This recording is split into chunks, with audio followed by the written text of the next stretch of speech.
पाकिस्तान में नहरों के मसले के ऊपर भी बहुत सियासत हो रही है और अब माइंस एंड मिनरल्स वाला बिल है उसके ऊपर भी बहुत सियासत हो रही है। आमतौर पर सियासी जमातें हर इशू के ऊपर एक पोजीशन इख्तियार करती हैं जो उनको करनी भी चाहिए।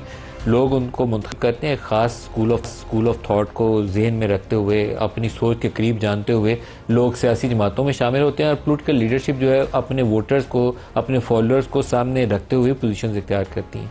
अब सियासत में आम तौर पर तरीक़ाकार जो दुनिया सारी में राइज है कि आप बैठते हैं, मुज़ाकरात करते हैं, गिव एंड टेक करते हैं और रास्ता निकाल लेते हैं।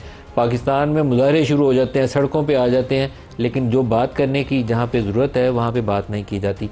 नहरों को कंट्रोवर्शियल नहीं होना चाहिए, हमें ज़रूरत है पानी को बेहतर मैनेज करने की, उसके ऊपर बात करनी चाहिए। इसी तरीके से माइंस एंड मिनरल्स, पाकिस्तान में रेकॉर्ड एक बहुत बड़ा ज़ख़ीरा है और इस वक्त पूरी दुनिया को ज़रूरत भी है। अमेरिका और चाइना की आपस में जो इस वक्त जंग वाली टैरिफ्स की इश्यूज़ के ऊपर कैफियत है, तो अमेरिका को कॉपर भी चाहिए, उनको रेयर अर्थ भी चाहिए, वो हमारे पास गुंजाइश भी है, वहाँ काम भी हो सकता है।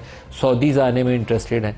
पहले 10 साल हमने वो एक कॉन्ट्रैक्ट कैंसिल करके स्टुपिडिटी की, इंटरनेशनल हमारे ऊपर रिवॉर्ड आया, फिर हाथ जोड़ के हमने उस कॉन्ट्रैक्ट को रिवाइव कराया। तो अब हमें लड़ाई में पड़ने के बजाय रास्ता निकालना चाहिए ताकि वहाँ पे एक्सप्लोरेशन का काम शुरू हो जाए। हम बहुत सारे काम जोशीले अंदाज में ऐसे करते हैं कि पता नहीं यहाँ से कौन सी ऐसी चीज़ थी जो दुनिया चुरा के लेगी।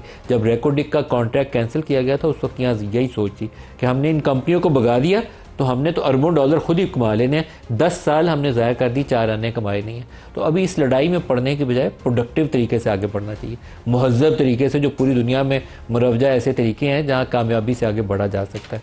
सियासत में इत्तेहाद बनते भी हैं, टूटते भी हैं, लेकिन मुख्तलिफ इशूज़ के ऊपर बातचीत हमेशा चलती रहती है।